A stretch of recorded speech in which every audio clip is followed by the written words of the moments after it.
টেন্ডারবিহীন গাছ কাটার অভিযোগ এক সরকারি কর্মকর্তার বিরুদ্ধে ঝিনাইদহে। কোনো নিয়মনীতির তোয়াক্কা না করে ঝিনাইদহে এক সরকারি কর্মকর্তা বৃক্ষ কর্তন করে সেই বৃক্ষ গায়েব করে দিয়েছেন বলে অভিযোগ উঠেছে।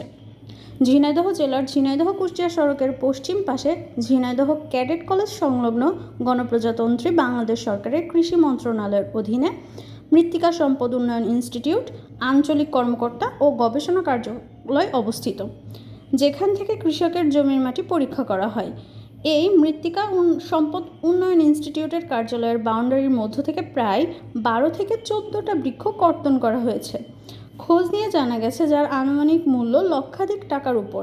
এই বৃক্ষ কর্তন করে উনি এর ডালপালা এবং বৃক্ষ কোথায় রেখেছেন বা কী করেছেন কেউ নির্দিষ্ট করে বলতে পারছে না।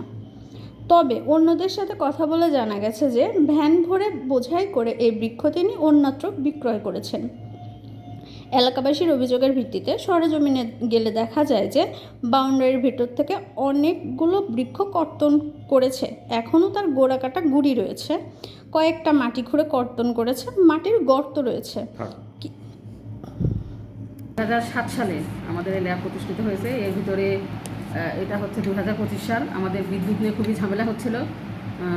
গাছের জন্য আমাদের বিদ্যুতিক তার অলরেডি আমাদের একটা পোল, 2-3টে পোল ভেঙে গেছে, আমাদের বিদ্যুতায়িত হয়ে গেছিলো।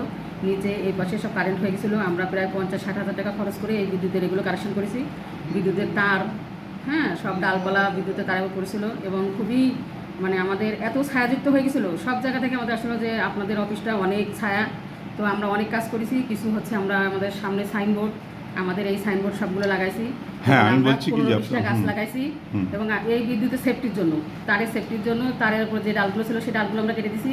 আমাদের ওই পাশে আমাদের আমরা গাছ আছে অনেকগুলো, প্রায় 12-13টা আমরা গাছ, তার ভিতরে 6-7টা প্রায় 2-3 বছর ধরে মারা গেছিলো। তা আমরা যেহেতু ওখানে আমরা 8-9টা আম গাছ এবং আমরা প্রায় 20-25টা গাছ লাগাইছি। এই গাছগুলো যেন উপযুক্ত পরিবেশ পাই এবং আমাদের প্রচুর ছায়া হয়ে গেছিলো, আলো বাতাস আসতো না। আমাদের সাইনবোর্ড লাগাইছি, সাইনবোর্ডগুলো দেখা যেত না।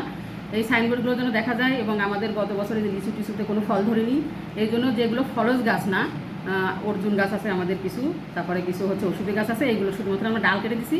এবং ওই পাশে যে আমরা গাছ দুটো যে মারা গেছিলো, 3-4টে আমরা গাছ যে মারা গেছিলো, সেই আমরা গাছগুলো কেটে দিছি। আর ওই পাশে আমাদের কারেন্টের তার আছে, এই পাশে কারেন্টের তার আছে। এই কারেন্টের তারের উপর যে ডালগুলো পড়তেছিল এই ডালগুলো আমরা কেটে দিছি। এবং আমরা যে গাছগুলো লাগাইছি এই গাছগুলো যেন উপযুক্ত রোদ পায়, এই জন্য ওখানে যে ডালপালাগুলো আছে সেগুলো আমরা কেটে দিছি। আপনারা চাইলে আমরা যে গাছগুলো লাগাইছি সেই গাছগুলো দেখতে পারেন, সেই গাছগুলো যেন বড় হতে পারে। আমরা আমাদের অফিসের আমরা কোন গাছ কিছু কিছু গাছ লাগাবো, কিছু কিছু গাছের আমরা জানি যে টেন্ডার করতে হয়, কিন্তু যেহেতু আমরা শুধুমাত্র ডালপালা কাটবো এবং কিছু গাছ লাগাইছি আমাদের কারেন্টের সুবিধার জন্য, আমাদের স্টাফদের সেফটির জন্য, শুধুমাত্র যেহেতু ডালপালা কাটছি এই জন্য আমরা এটার জন্য কোনো টেন্ডারিং করিনি। আপনি বলতে চাচ্ছেন আপনি কোনো গাছ কাটেননি? না, যেগুলো মারা গেছে, যেগুলো মারা গেছে সেগুলো কাটেছি, সেগুলো কেটেছেন। আমরা মারা গেছে শুকাই গেছিল, যেহেতু ওখানে আমরা কিছু আম গাছ লাগাইছি। টেন্ডার ছাড়াই কেটেছেন, তাই তো? আমরা গাছ ওখানে একদম টুস হয়ে গেছিলো কাঠগুলো, ওগুলো আসলে আমাদের বাইরে ডাম্পিং করা ছাড়া, আমাদের পাশে ডাম্পিং করা আছে, ডাম্পিং করা ছাড়া আমাদের কোনো উপায় ছিল না।